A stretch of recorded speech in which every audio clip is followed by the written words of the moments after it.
Hey guys, welcome back on my YouTube channel. तो आज हम ग्रेव एनकाउंटर मूवी को एक्सप्लेन करेंगे। ये मूवी 2011 में रिलीज़ हुई थी।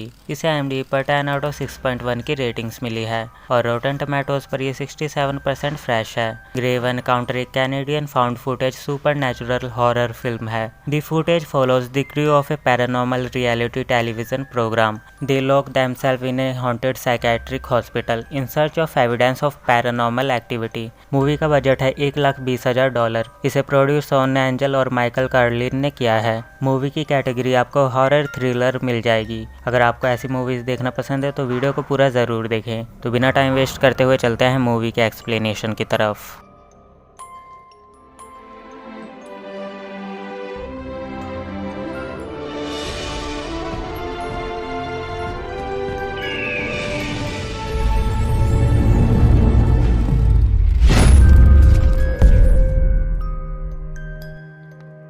मूवी की स्टार्टिंग में हम एक टीवी सीरीज़ के ओनर को देख सकते हैं जिसका नाम है जैरी, और वो बताता है कि ग्रेव एनकाउंटर एक हॉरर टीवी शो है जो कि साल 2003 में 5 एपिसोड के बाद बंद कर दी गई थी।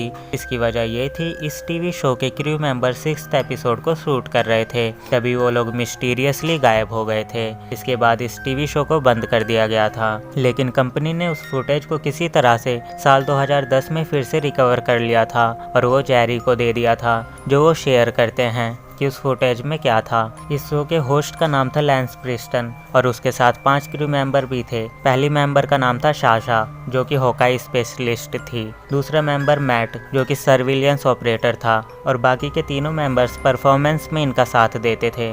सीक्रेट चीज़ ये थी कि इस शो में जो भी दिखाया जाता था वो सब नकली और फेक था, और ये पांचों मेंबर किसी भी पैरानॉर्मल एक्टिविटी में एक्सपर्ट नहीं थे। वो बस लोगों को डराकर बेवकूफ़ बनाकर शो की TRP बढ़ाना चाहते थे ताकि लोगों को लगे कि ये एक रियल हॉरर शो है। वो लोग 6th एपिसोड को शूट करने के लिए एक मेंटल असाइलम हॉस्पिटल में जाते हैं। इस हॉस्पिटल का नाम कॉलीवुड मेंटल हॉस्पिटल था।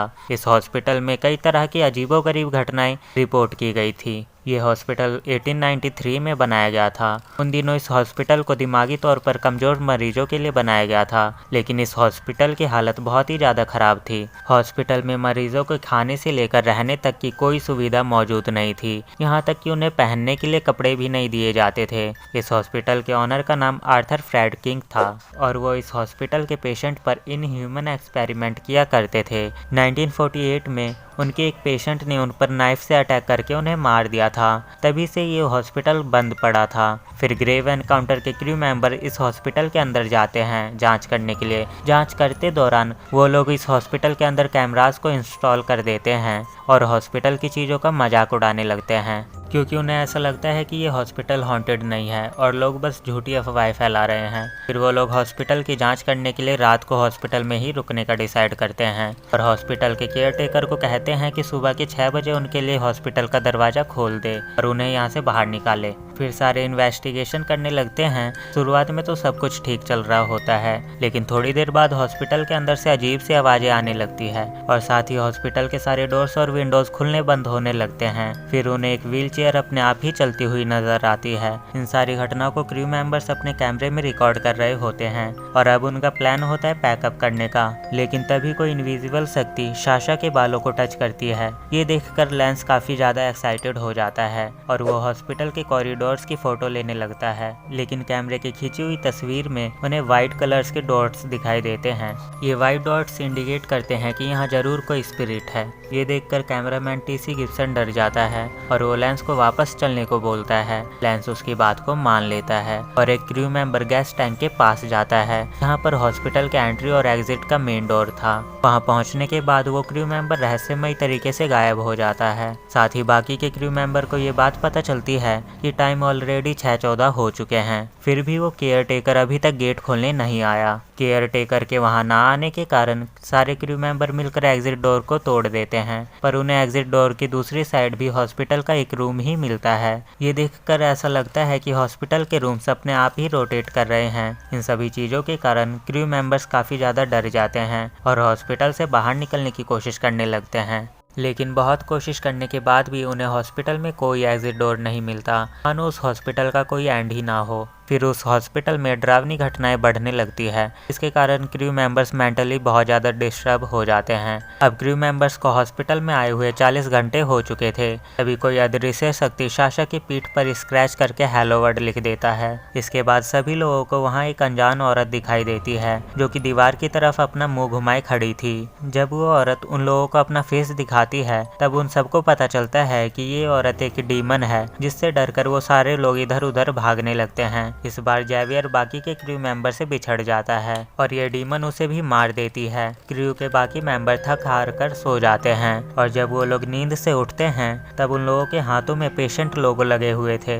ये सब देखकर क्रू मेंबर दोबारा हॉस्पिटल से बाहर निकलने की कोशिश करने लगते हैं और तभी उन्हें मैट नजर आता है। इसने पेशेंट की तरह कपड़े पहने हुए थे। वो एक बाथटब की तरफ देखे जा रहा था जिसके अंदर खून भरा हुआ था। टीसी मैट को वहां से बाहर ले जाने की कोशिश करने लगता है, लेकिन तभी टब से वो डेमोनिक स्पिरिट आकर टीसी को खींचकर अंदर ले जाती है। ये देखकर लैंस और साशा डरकर एक एलिवेटर के पास जाते हैं, लेकिन एलिवेटर का डोर बंद था। तभी लैंस और साशा को एक और डेमोनिक पेशेंट दिखाई देता है। ये देखकर लैंस एक पाइप से उस एलिवेटर का डोर खोलने की कोशिश करता है, लेकिन वो डेमोनिक स्पिरिट लैंस पर हमला करने लगती है। किसी तरह से साशा लैंस को उस डेमोनिक स्पिरिट से बचाती है। दूसरी तरफ मैट खुद की ही वीडियो रिकॉर्ड करके सुसाइड कर लेता है। उसके बाद लैंस और साशा सीढ़ी से उतरकर एक टनल की तरफ जाते हैं, जहां साशा बहुत ज्यादा कमजोर पड़ जाती है और उसकी खांसी में से खून भी निकलने लगता है। लैंस और साशा वहां रुककर रेस्ट करने की सोचते हैं और जब वो लोग सो रहे थे तब वहां बहुत ज्यादा धुंध आ जाती है और जब धुंध साफ होती है उसके बाद पता चलता है कि साशा वहां से गायब हो चुकी है। इससे लैंस काफी ज्यादा डर जाता है और वो टनल में आगे बढ़ने लगता है। चलते चलते वो बहुत ज्यादा जोर जोर से पागलों की तरह हंसता है और जब उसे भूख लगती है तो वो वहाँ के चूहों को मारकर खाता है। इसी के साथ उसकी मेंटल हेल्थ भी बिगड़ती जा रही थी। काफी दूर तक चलने के बाद लैंस को एक दरवाजा दिखाई देता है, जिसके अंदर जाकर लैंस को डॉक्टर आर्थर का एक सीक्रेट रूम मिलता है। ये वही रूम था जिसके अंदर आर्थर अपने पेशेंट पर एक्सपेरिमेंट किया करता था और आज उन्हीं मरीजों की स्पिरिट इस हॉस्पिटल में घूम रही होती है। उसके बाद लैंस को उस रूम में एक ब्लैक मैजिक की किताब और कई सारी रिचुअल की चीजें मिलती है। ये सब देखकर साफ पता चल रहा था कि डॉक्टर आर्थर सिर्फ एक्सपेरिमेंट ही नहीं बल्कि डेमोनिक रिचुअल भी किया करता था। लैंस ये सारी चीजें देख ही रहा था, तभी उसे डॉक्टर आर्थर की स्पिरिट दिखाई देती है जो कि लैंस पर हमला कर देती है और वो लैंस को हॉस्पिटल टेबल की तरफ ले जाता है। अगले सीन में पता चलता है कि लैंस अभी भी जिंदा है, लेकिन डॉक्टर आर्थर ने उसका भी ऑपरेशन कर दिया है। कैमरे में वो ये भी बताता है कि अब वो पूरी तरह से ठीक हो चुका है और अब अपने घर जा सकता है। और तभी रिकॉर्डिंग खत्म हो जाती है और ये मूवी भी यहीं एंड होती है। मूवी के एंडिंग से हमें पता चलता है कि हॉस्पिटल से बाहर निकलने के दो ही तरीके हैं, मरकर या फिर डॉक्टर आर्थर से ऑपरेशन करवाकर। मूवी के सेकंड पार्ट में हमें पता चलेगा कि क्या सच में लैंस हॉस्पिटल से बाहर निकल पाएगा या नहीं। तो गाइस ये थी ग्रेव एनकाउंटर मूवी का एक्सप्लेनेशन। आई होप कि आपको वीडियो अच्छी लगी हो। चैनल को सपोर्ट करने के लिए वीडियो पर लाइक कमेंट कर दो और चैनल पर नए हो तो चैनल को सब्सक्राइब कर लो ताकि आने वाली हर नई वीडियो की नोटिफिकेशन आपको मिल सके। तो मिलते हैं नेक्स्ट वीडियो में।